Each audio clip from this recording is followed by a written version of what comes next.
On December 3rd, 1984, a 9-year-old girl named Christine Jessop left school in the small community of Queensville, Ontario, and never made it home. She was last seen walking along a familiar path she had taken many times before. 28 days later, on New Year's Eve, her body was found in a wooded area near Sunderland, 56 kilometers away from where she had disappeared. The discovery shocked the entire country. Canada mourned a child whose life had barely begun. A neighbor was arrested, tried, convicted, and imprisoned for the crime. Years later, DNA evidence proved his innocence, and he was fully exonerated. 36 years after that December afternoon, advanced DNA testing and genetic genealogy finally identified the person responsible. Christine Jessop was only 9 years old. She was bright, loving, and full of the simple joys that belong to childhood. She trusted the world around her. She trusted the people in it. That trust was taken from her in a way no child should ever know. For 36 years, her family lived with questions that had no answers.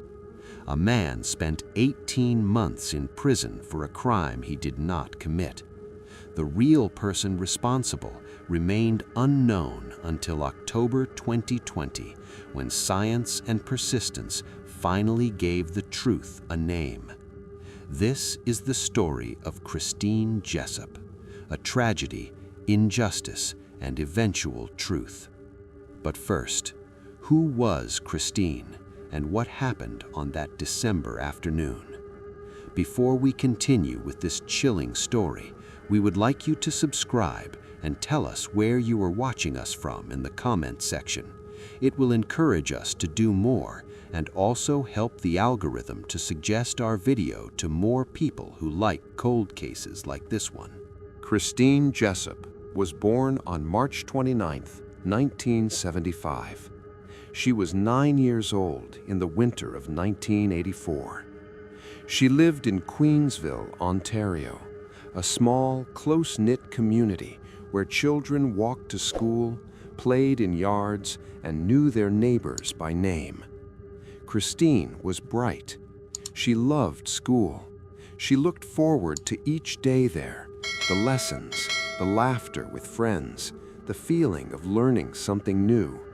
She was energetic in the way children are when the world still feels wide open and full of possibility. She ran from place to place, full of curiosity, full of life. She was loving, quick to share, quick to smile at anyone who needed it. Her parents, Janet and Ken Jessop, remember her as a happy, trusting girl who believed the best in people. She saw kindness everywhere because she carried it inside her. She loved her family deeply. She loved her sister. She loved the everyday moments that made up her childhood, riding her bike, playing outside, coming home to the familiar sound of her parents' voices. Christine's world was simple and safe. She walked the same path home from school every day. She knew the houses along the way, the trees, the familiar faces. Queensville was the kind of place where children could be children, where doors were left unlocked, where neighbors looked out for one another. She was part of that world. She belonged to it. Her family belonged to it. Janet and Ken raised her with care, with love, with the certainty that she would grow up surrounded by safety and warmth. They watched her bloom day by day, small moment by small moment, into a girl who radiated joy. Her sister shared in that joy. The three of them, mother, father, sister, formed the center of Christine's universe. She was their light. They were hers.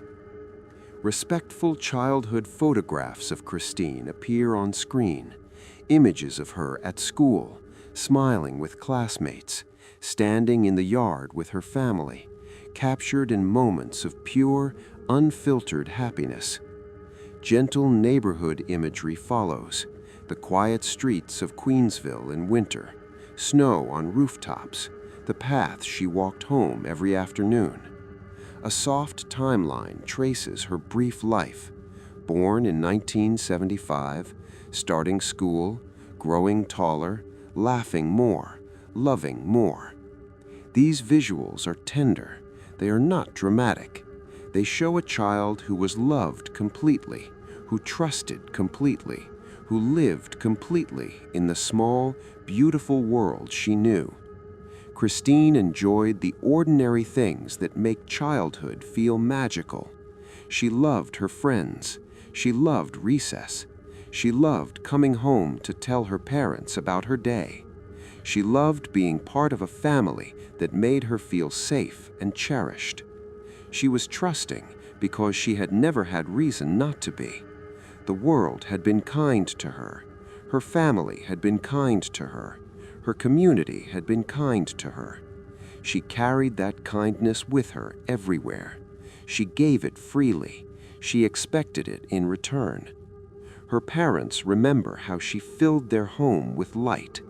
They remember her voice, her laughter, the way she ran to greet them. They remember the small rituals, breakfast together, stories before bed, the comfort of knowing she was safe and happy. They remember her as a daughter who brought joy without effort, who loved without reservation. They remember her as Christine, bright, loving, energetic, trusting. They remember her as their little girl. That innocence, that trust, that everyday happiness was the world Christine knew. It was the world she left behind when she walked home from school on December 3rd, 1984. On the afternoon of December 3rd, 1984, Christine Jessop left her school in Queensville, Ontario, just as she did every school day.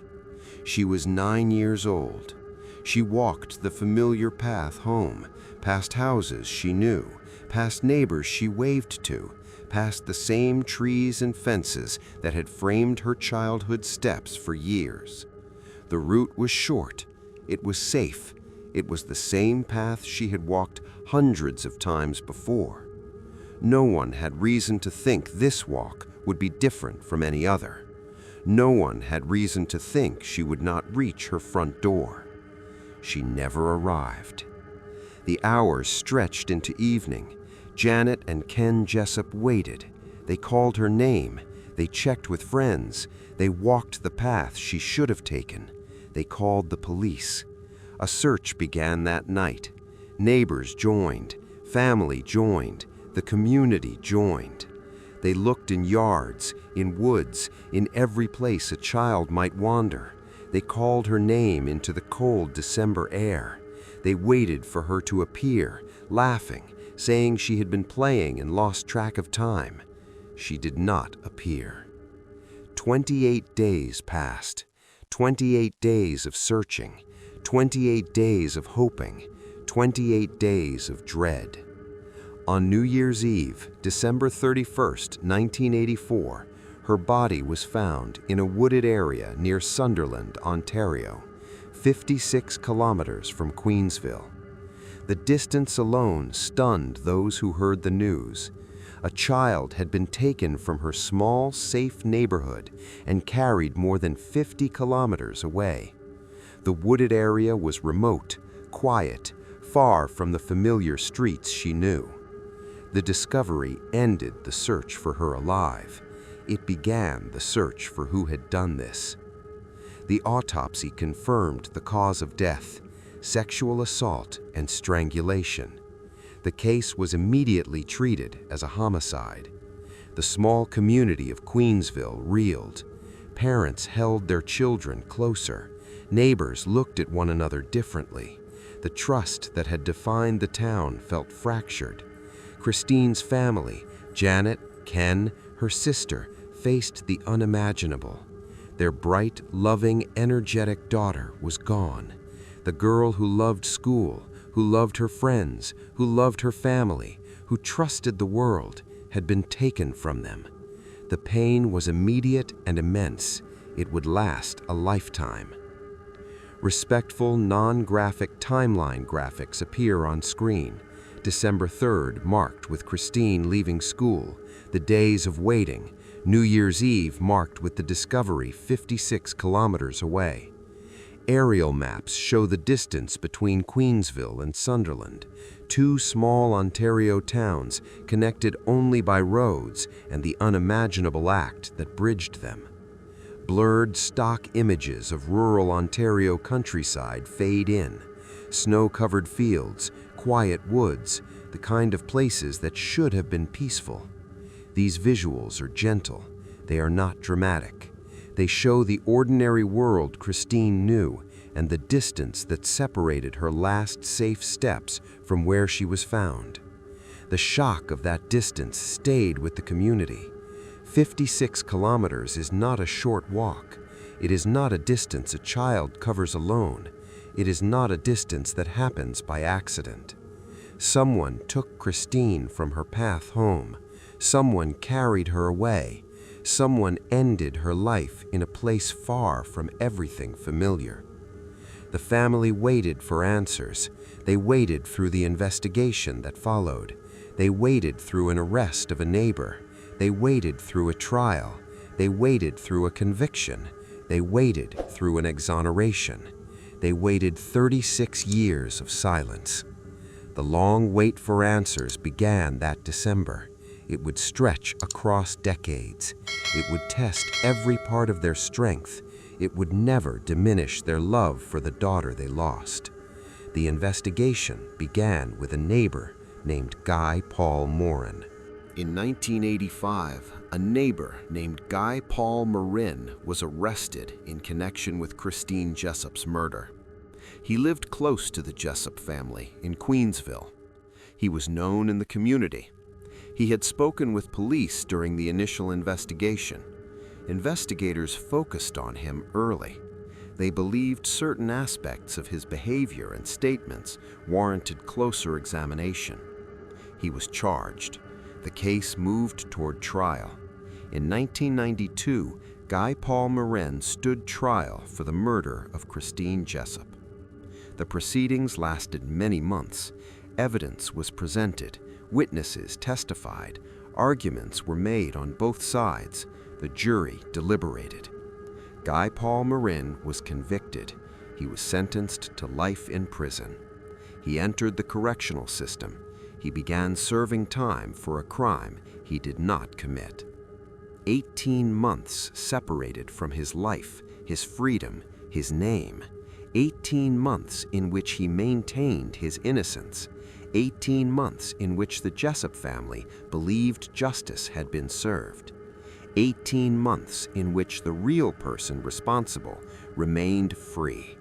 In 1995, new DNA evidence became available. Advances in forensic testing allowed re-examination of materials preserved from 1984. The results were clear and irrefutable. The DNA did not match Guy Paul Morin. It excluded him completely. The conviction was overturned. He was fully exonerated. He was released. The justice system acknowledged the error.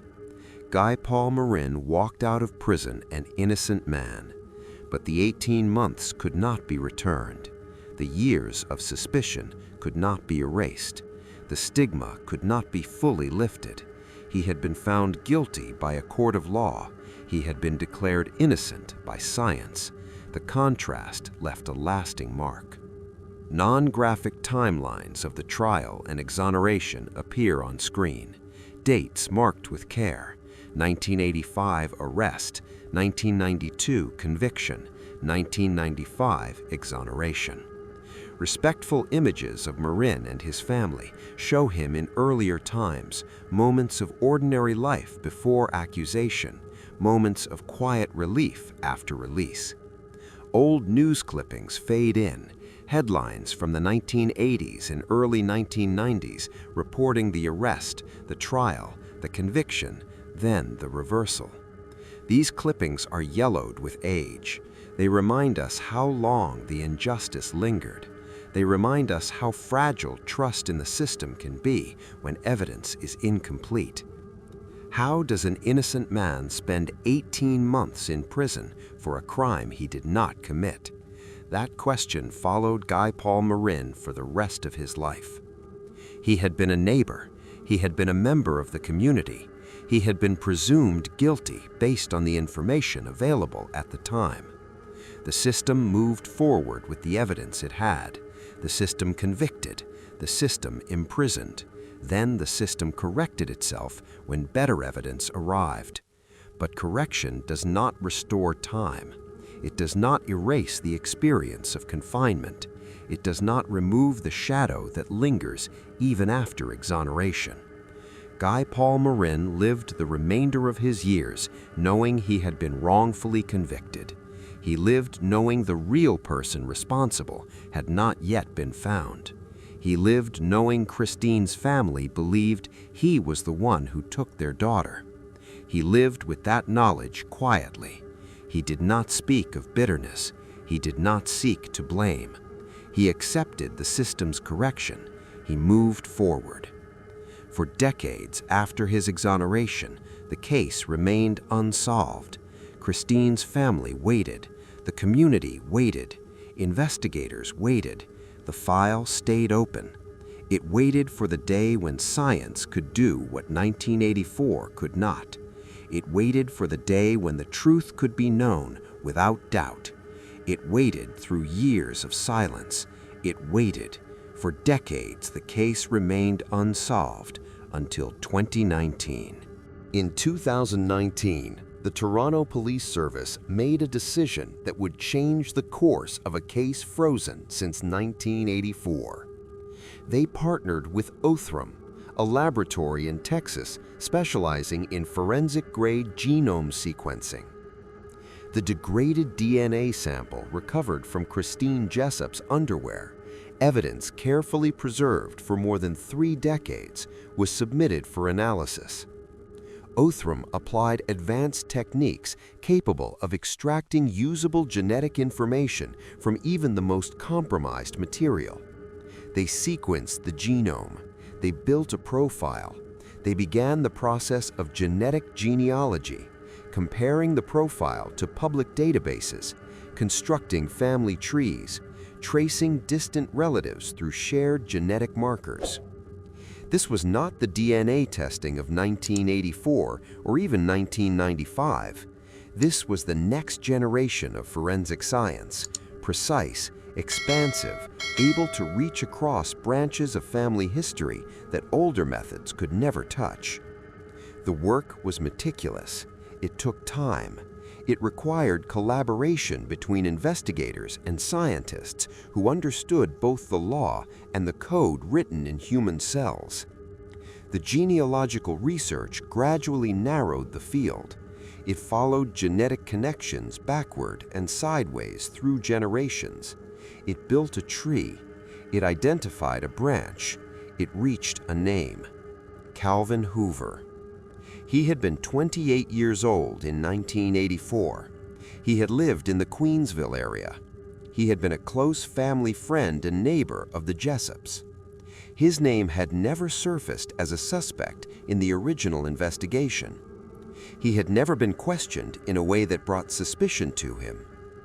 Genetic genealogy placed him in the family tree that matched the DNA profile. Traditional DNA testing followed. The sample from Christine was compared directly to a known reference from Calvin Hoover. The match was confirmed. It was conclusive. The science spoke clearly. Calvin Hoover was the source of the DNA recovered from the evidence. He was the person responsible for Christine's death. On October 15, 2020, the Toronto Police Service held a press conference. Officials stood at the podium. They stated that the homicide investigation into Christine Jessop's murder had been solved. Calvin Hoover was identified as the perpetrator. They noted that Hoover had died by suicide in 2015 at the age of 59.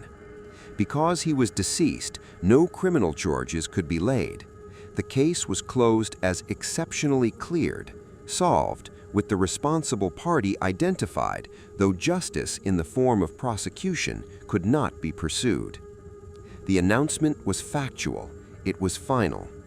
After 36 years, the real killer had a name.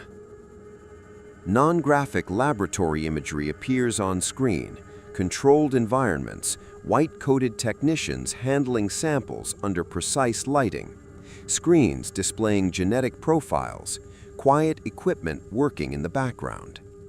A timeline stretches gently from 1984 to 2020. 1984 marked with Christine's disappearance, the long blank years of waiting. 2020 marked with the announcement. Excerpts from the press conference fade in, officials speaking with measured gravity, stating the partnership with Othram, the sequencing, the genealogy, the confirmation. These visuals are clinical and calm. They are not dramatic. They show the quiet power of science doing what human effort alone could not, reaching across decades to name the truth. The breakthrough was not sudden. It was the result of deliberate choices made in 2019. The Toronto police chose to reopen the evidence to modern methods. Othram chose to apply their expertise. The genealogists chose to build the tree. The DNA analysts chose to confirm the match.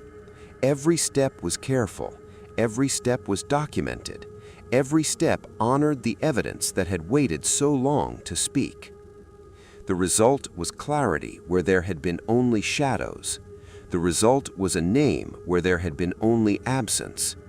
The result was closure for a family that had waited 36 years to know who had taken their daughter.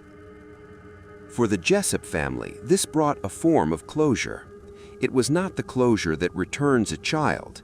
It was not the closure that erases the pain of 1984 or the pain of the wrongful conviction that followed. But it was closure nonetheless. It was truth where there had been doubt. It was certainty where there had been questions. It was the ability to speak of Christine without the constant uncertainty of who had ended her life. It was the ability to remember her as she was, bright, loving, energetic, without the shadow of an unknown killer hanging over every memory. It was the ability to honor her with the knowledge that the person responsible had been named. This moment also carried meaning beyond the Jessop family. It showed that genetic genealogy could reach where older methods could not. It showed that evidence preserved in 1984 could still speak in 2020. It showed that cold cases are not abandoned. They are carried forward until science and persistence meet. It showed that justice, though delayed by decades, is not always denied. When the Toronto Police Service announced on October 15, 2020 that the murder of Christine Jessop had been solved, the Jessop family listened in a room filled with the weight of decades. Janet and Ken Jessop, who had raised their daughter with love and care, who had waited through every holiday, every milestone, every ordinary day that felt anything but ordinary, heard the name Calvin Hoover spoken aloud. They heard that DNA from the evidence matched him. They heard that he had been a close family friend and neighbor. They heard that he had died in 2015. They heard that the case was now closed, exceptionally cleared, because the person responsible had been identified beyond doubt. Relief came first. It was not the kind of relief that erases pain. It was the kind that replaces endless uncertainty with a final truth. After 36 years of wondering who had taken their little girl, they had a name. They had confirmation. They could now speak of Christine without the constant shadow of an unknown figure hanging over every memory. They could remember her bright smile, her loving nature, her energy, without the intrusion of who did this in every quiet moment. The relief was real, it was deep, it was hard-won. Gratitude followed closely behind. Janet and Ken Jessop expressed thanks to the Toronto Police Service for never closing the file. They thanked the forensic scientists at Othram who had applied advanced genetic genealogy to a sample that had waited since 1984. They thanked the genealogists who built the family tree that led to Hoover. They thanked the investigators who chose to look again when technology made it possible. They thanked everyone who had kept the evidence safe, who had kept the case alive, who had refused to let time erase the possibility of justice. Their gratitude was not perfunctory, it was heartfelt. It was the acknowledgement that truth, once found, belongs to those who never stopped searching for it. They honored Christine in every statement that followed. They spoke of her as a happy, trusting 9-year-old who loved school, who loved her friends, who loved her family. They spoke of the girl she was, bright, loving, energetic, full of the simple joys that make childhood feel endless. They spoke of the daughter they raised with care, the sister who filled their home with light, the child who trusted the world because the world had always been kind to her. They spoke of her innocence. They spoke of her life. They spoke of the void her absence left and the love that filled it still. They did not let her become only a victim. They kept her a person, beloved, remembered, cherished. They also acknowledged the wrongful conviction of Guy Paul Morin. They recognized the 18 months he spent in prison for a crime he did not commit. They understood the pain that came with that injustice. They expressed regret that an innocent man had been made to suffer. They expressed gratitude that DNA corrected the error in 1995. They did not blame the system that failed him. They did not seek to diminish his experience. They simply noted that justice is imperfect, that mistakes can be made, and that when better evidence arrives, correction must follow. Their words were gracious, they were honest, they were a recognition that truth, once found, belongs to those who never stopped searching for it. This case stands as a landmark in Canadian justice. It is one of the clearest examples of a wrongful conviction overturned by DNA. Guy Paul Morin's exoneration in 1995 showed the power of science to correct human error. Christine Jessop's case being solved in 2020 showed the power of genetic genealogy to reach where traditional methods could not. Together, these two outcomes, separated by 25 years, illustrate both the fallibility and the potential of the justice system.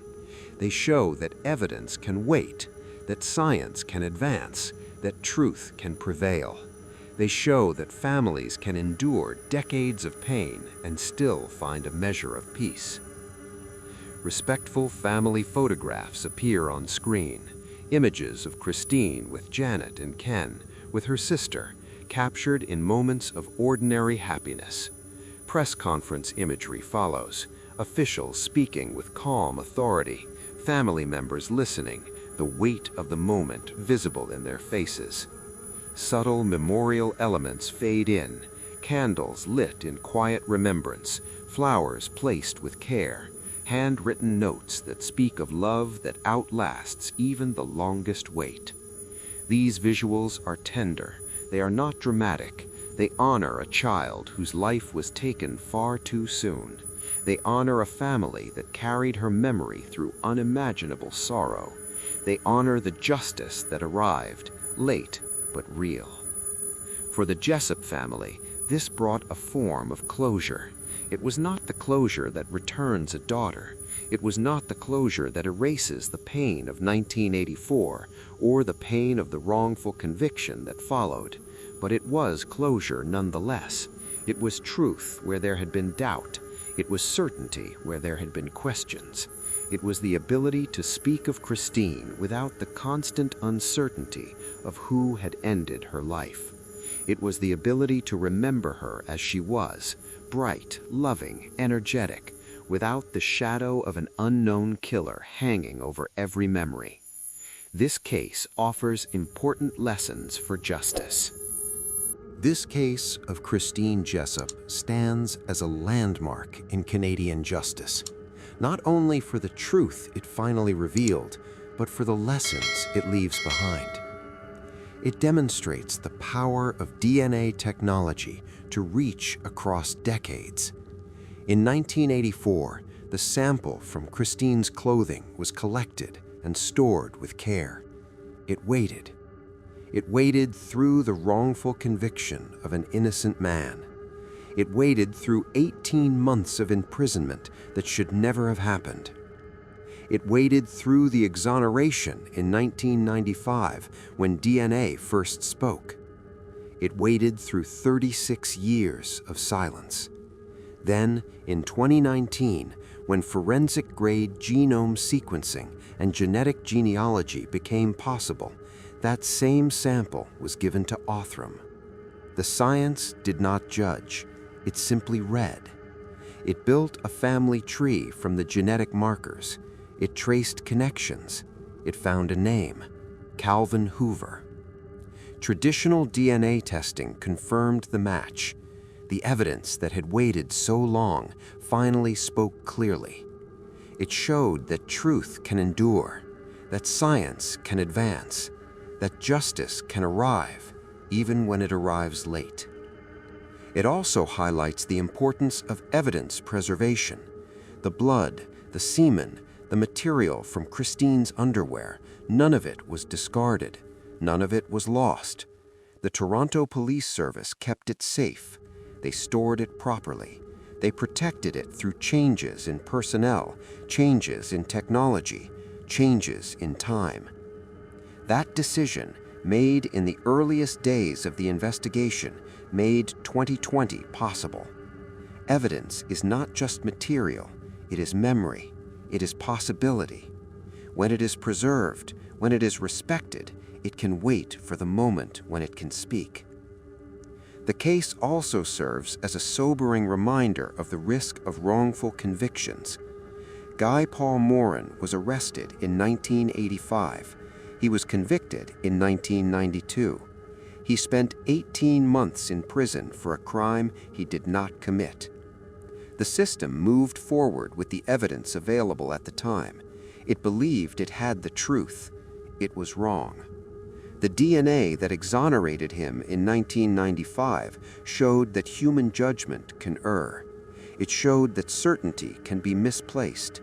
It showed that when better evidence arrives, correction must follow, no matter how painful the admission.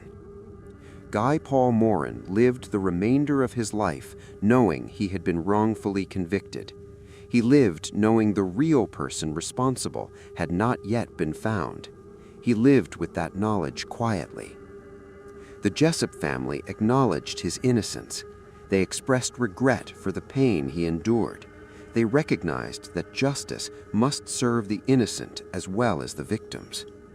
The lesson is clear. Systems are human. They can fail. When they do, correction is not weakness, it is strength. Continued advocacy matters. The Jessop family never stopped asking for truth. They never stopped remembering Christine. They never stopped believing that one day the answers would come. Their persistence kept the case alive. It kept the pressure on investigators. It kept the evidence relevant. When genetic genealogy became possible, the family was ready. They had kept the story present. They had kept the questions alive. Their advocacy helped make the breakthrough possible. It showed that families are not passive. They are partners in justice. They are voices that must be heard. Christine Jessop was a bright 9-year-old girl whose life was cut short. She loved school. She loved her friends. She loved her family. She trusted the world because the world had always been kind to her. She walked home from school on December 3rd, 1984, carrying that trust. she never reached her door. Her parents, Janet and Ken, lost their daughter. Her sister lost her playmate. Her community lost its sense of safety. But Christine's innocence remains. Her love remains. Her memory remains. She was not defined by what happened to her. She was defined by the joy she brought, the light she carried, the family she loved. That light has never gone out. It shines in every effort to remember her. It shines in every call for justice. It shines in the truth that finally arrived. If this story has stayed with you, if Christine's innocence, her family's endurance, the power of DNA, and the lesson of wrongful conviction has touched something in you, please consider taking one small step. If you have information about any unsolved case, even something that feels small or distant, contact your local police or Crime Stoppers. Your detail might be the one that fits. Your voice might be the one that brings peace to a family still waiting. If you value thoughtful true crime narration, real cold case breakthroughs told with care for the victims and their families, and stories of justice and hope, please subscribe to the channel. Turn on notifications so you do not miss the next case, the next update, the next moment when answers arrive. Like this video if it brought something meaningful to you. Share it respectfully to help spread awareness and honor those who have been lost. In the comments below, feel free to share your thoughts, always with kindness and consideration for the families who carry these stories. Which cold case would you like us to cover next? Your suggestions help guide what we bring to you.